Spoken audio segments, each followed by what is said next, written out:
surge entre la Revolución Rusa de 1917 y 1932, momento en que las ideas de esta vanguardia chocan con las que el nuevo Estado patrocinaba el realismo socialista.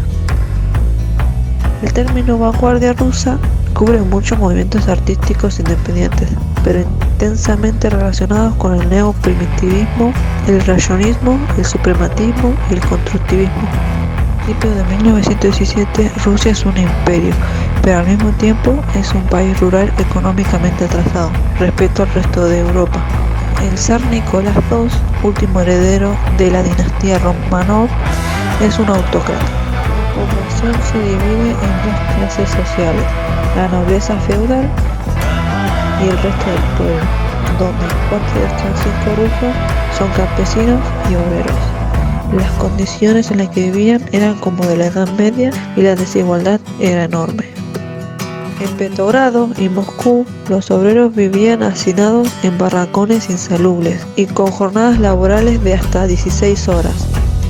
Ante esta situación, Nicolás II se niega a conceder reformas y periódicamente explotan nuevas revueltas que las tropas del zar reprimen de forma agresiva. La más violenta de ellas ocurre en 1905, en Petrogrado. Vladimir, más conocido como Lenin, fue uno de los líderes de esa sublevación. 12 años después, Petrogrado volverá a ser el foco de la revolución, donde Lenin será uno de los protagonistas principales. Lenin, quien fue dirigente de la fracción bolchevique del Partido Obrero Socialdemócrata de Rusia. Después de 3 años duros de guerra, hay más de 6 millones de muertos, heridos, prisioneros entre las filas rusas, además de una inflación en el abastecimiento de alimentos, productos básicos y el descontento político por la falta de reformas. Para 1917, en febrero, el gobierno imperial es debilitado por un conjunto de huelgas, por la presión de la oposición liberal y de los mandos militares. Al pasar unos días, zar Nicolás II, desacreditado e incapaz de controlar la situación, es obligado a renunciar y es confinado con toda su familia.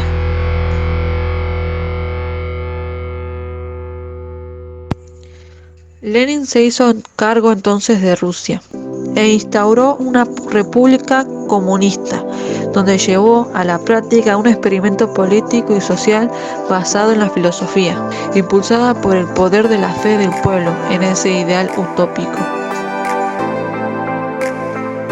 De pronto, Rusia era un país nuevo, nunca visto hasta entonces, era algo futurista. Rusia cambió radicalmente y con ella cambiaría también su arte. Los artistas de vanguardia del país vieron una oportunidad única, ya que Rusia era algo nuevo, su arte también debía serlo. Se optó por un arte inédito, que pretendía ser avanzado y democrático, que se denominó arte no objetivo, por el momento. La nueva sociedad radical y progresista merecía un arte igual de radical y progresista. Entonces, los artistas empezaron a trabajar en una identidad visual para el comunismo.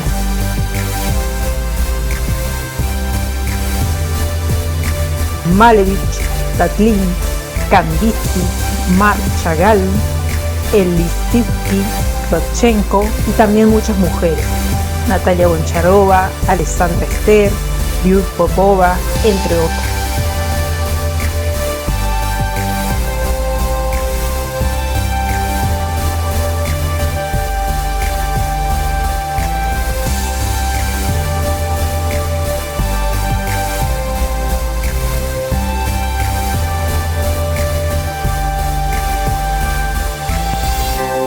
Es un movimiento de Rusia, extendido por varios pintores de la Sota Diamante, conformados por pintores como Goncharova, Larionov, Popova, Tatlin. Es un grupo que estuvo activo desde 1912 hasta 1914. Gracias a este grupo, el primitivismo define un arte compuesto por formas primitivas que buscan un retorno de la naturaleza.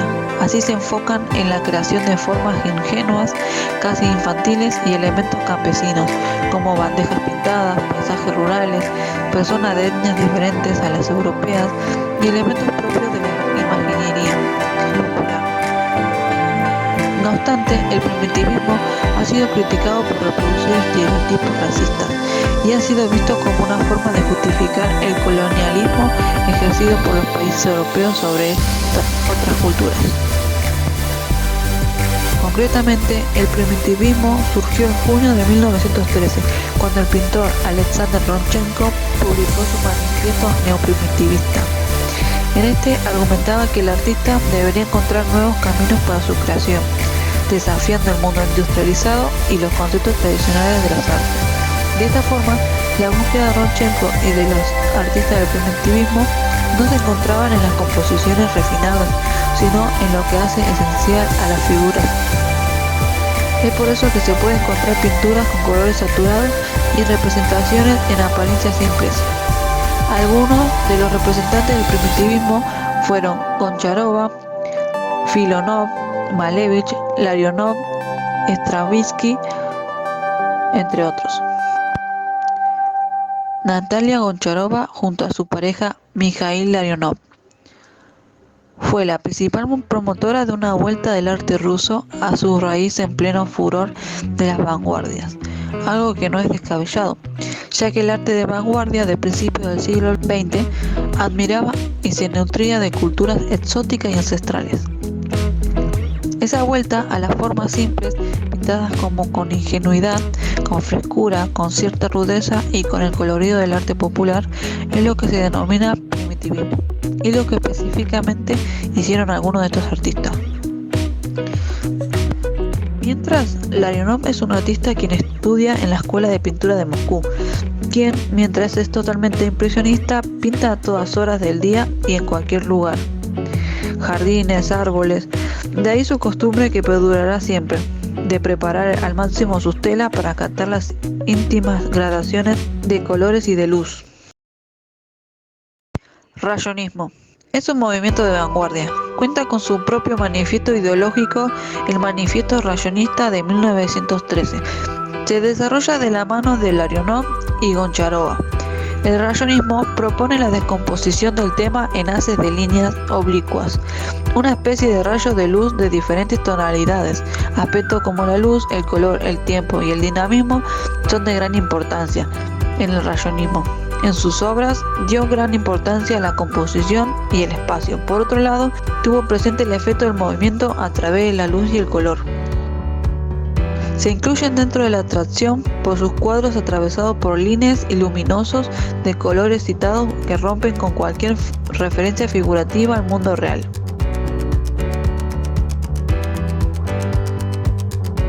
Este movimiento cuenta con una herencia estética del futurismo en lo que se refiere a los aspectos formales de la obra de arte, pero ideológicamente son diferentes. Algunas características del rayonismo.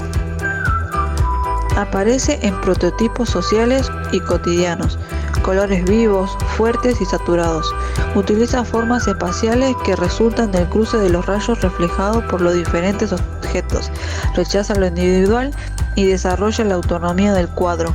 Se observa simplicidad de las formas.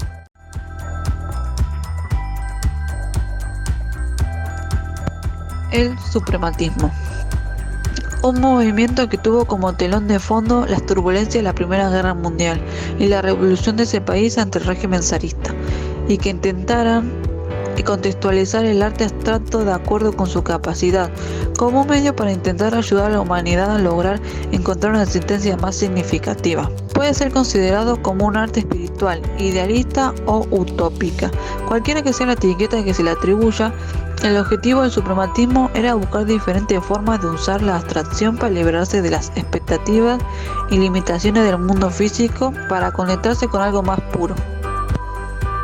Este movimiento desarrolló junto al constructivismo un sentimiento por la abstracción geométrica y por el arte no figurativo, para representar un universo lleno de figuras geométricas puras.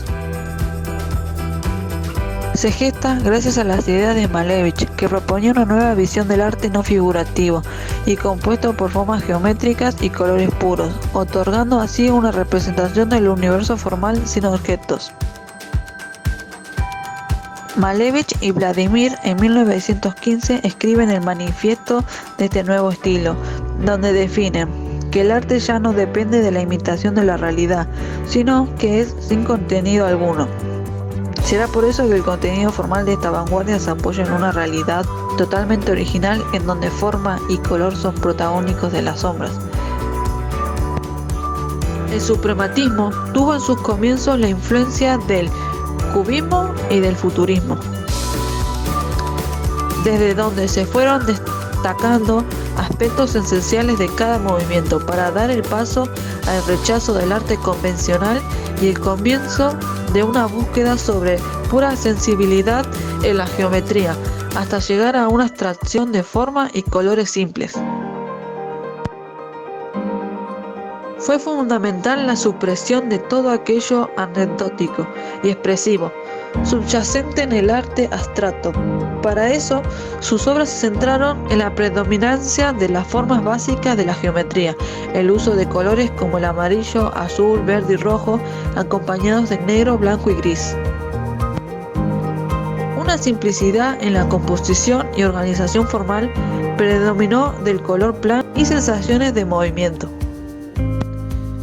Malevich propone la supremacía de la sensibilidad pura de forma sencilla en las artes, y con este objetivo funda el movimiento suprematista a modo de respuesta.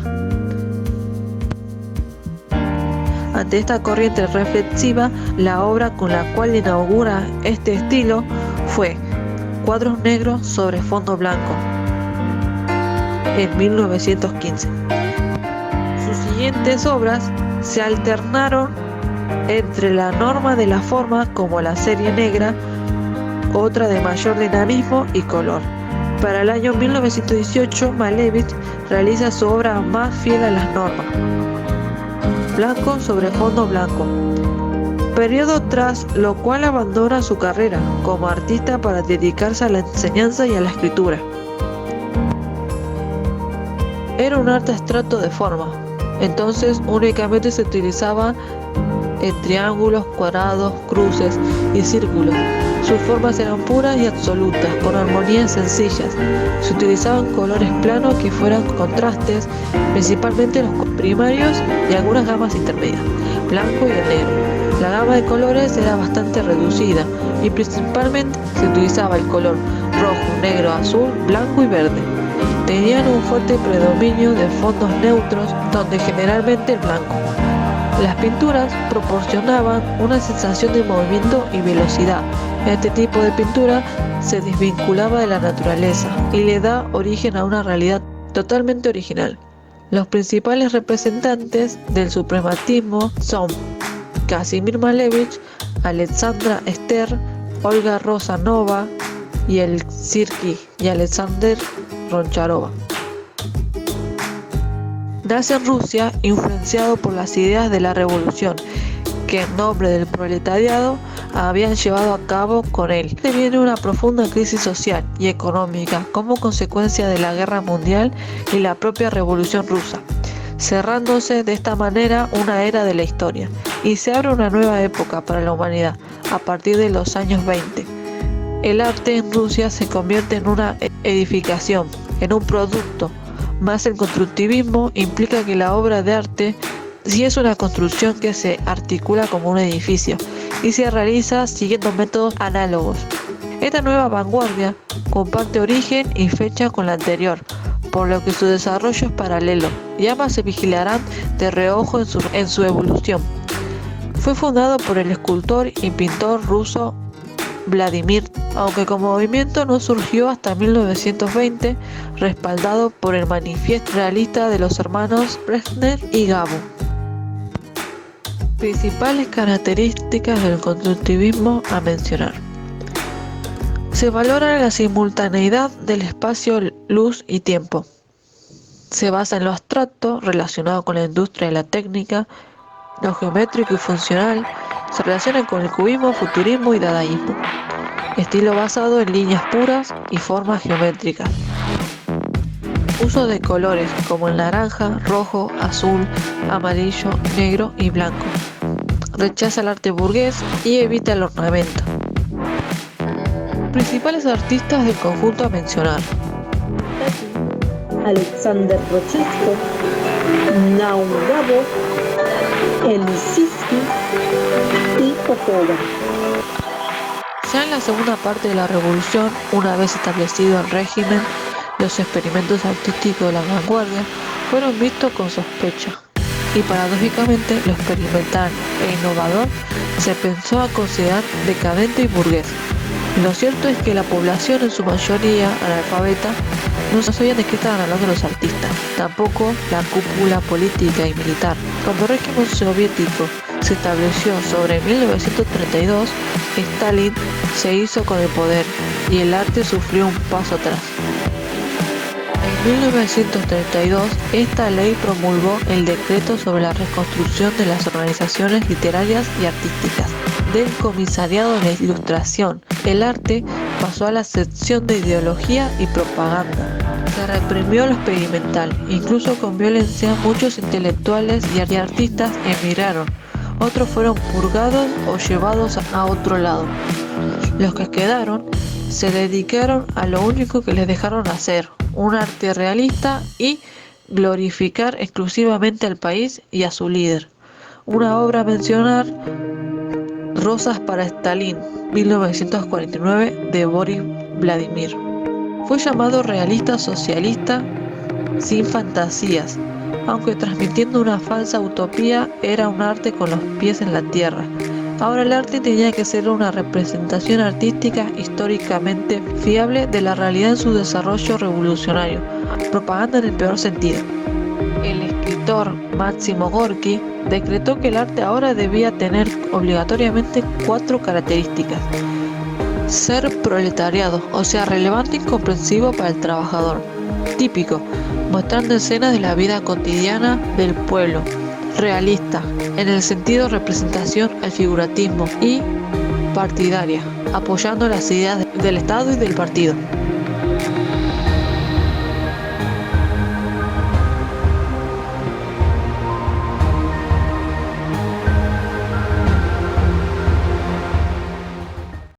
Hasta la próxima.